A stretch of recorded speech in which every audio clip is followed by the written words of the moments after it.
What is going on, guys? MMA Island team, we got the fight picks, and we are back with UFC 256. In this one, we got a banger. Billy Quarantillo taking on Gavin Tucker, USA versus Canada. I'm starting off to talk about this one, and first thing I want to mention is double down on it, because I mentioned it in the intro that this is a banger of a fight, man. Billy Quarantillo has just looked awesome in his last few fights. Spike Carlisle, what a up and down fight that was. The Kyle Nelson fight, knocking him flat in the first 10 seconds of the third round. Man, a good fight. This is just a great fight to make right now. Gavin Tucker, obviously, was a kind of back and forth fight against Justin James. I don't want to get into who I'm picking first, but just to mention this, Justin James has very good power. That dude's got very good power. Don't hold the Mowgli into his last one too much, just because Mowgli went out there and blasted Justin James. Doesn't mean Justin James isn't a great striker. Justin James is a very good striker. We saw it against the Frank Camacho fight, and he went out there and he dropped Gavin Tucker in the first round, I think it was. Yep. That's the only success Justin James has is in the first round of any fight. So yeah, if Justin James goes out there and drops him in the first round, then 2 rounds later in the third round, Justin James goes out there and gets choked out by Gavin Tucker. And man, looking at Gavin Tucker's got an amazing record right now, 12-1. So I am not going to be picking him. I'm going to be picking Billy Quarantillo in this one. And why am I picking Billy Quarantillo? 2 reasons: because I'm tired of him picking the guy or beating the guys that I picked to win. Even though I only really picked Spike Carlisle, but I don't think I'm ever going to pick Spike Carlisle again, because I'm 0-2 in Spike Carlisle fights. But I picked him to beat Kyle Nelson. 2-1. I'm 2-1 in Spike Carlisle fights. I picked up Alon Cruz, but I picked against him every time, and it's worked for the most part. Yeah, that's the muscles on Alpha Ginger. But yeah, so picking him against Kyle Nelson, I was pretty confident in that one, and I just think Billy Quarantillo is a very well-rounded fighter. I think that he is a really fun fighter to watch. And I think that the kind of the downs we've seen from Gavin Tucker, as weird as it is, being 13 fights in, never been knocked out, he's got a little bit of a chin problem. Obviously, you're seeing him getting dropped by Justin James. You don't hold that in too high regard just because Justin James has heat in his hands. Yes, he does. But yeah, he also, even in Gavin Tucker's lone loss, I'm pretty sure he got dropped against Rick Glenn.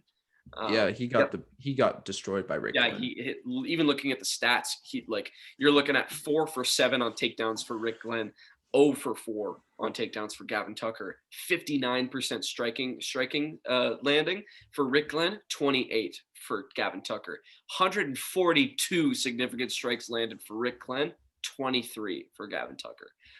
So not too good. Doesn't look too good. 7 minutes and 46 seconds of control time for Rick Glenn, 15 seconds for Gavin Tucker. So I just think with that being so recent in his recent fight history, and then you're going out there and you're beating 2 guys by late submissions, I don't know, man. I just think that the dominance we've seen in Billy Quarantillo, and I know it's weird to say dominance when you see kind of a late finish, a decision win. But I don't know, man. I just think that Billy Quarantillo has looked so smart in his fights that I've seen him fight. And I just think that I don't think that we can see Gavin Tucker go out there and do the things he's done to his recent opponents.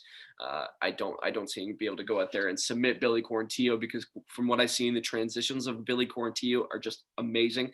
And this dude is a pretty good striker as well. So Billy Quarantillo, man, could be one of the hype trains. Better hop on now, because I think it'll start after this one.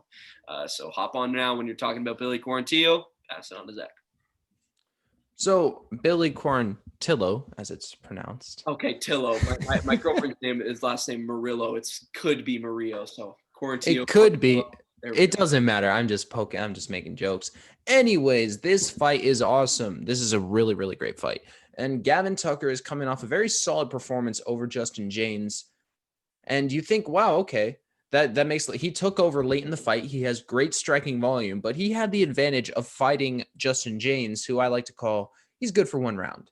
Well, that's not really a nickname, but he's only good for 1 round, Justin James. If you get him past the first round, you're pretty much going to win the fight, as it showed in, his performance against Gavin Tucker. And Benitez didn't even let it get there, but if he would have, it would have ended nearly the same way, just later on. But Billy Quarantillo, as Michael was mentioning, is insanely well rounded. And I think that's one of the best ways to describe him because on the feet, he has great striking volume. He has good kicks, especially good jabs. And when it goes to the ground, he is a monster on there as well. He's good off his back. He's especially good on top. His top pressure is insane. Just look at his fight with Jacob Kilburn.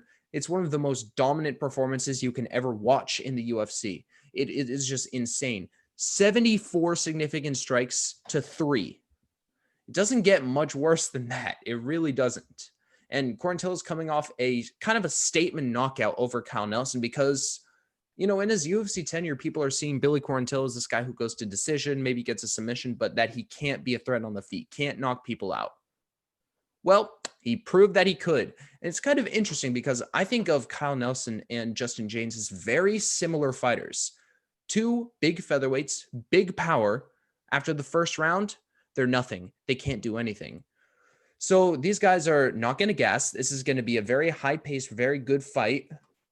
But I think that the volume of Billy Quarantillo, and I think the one thing that I think is going to be the biggest factor in this fight is the range.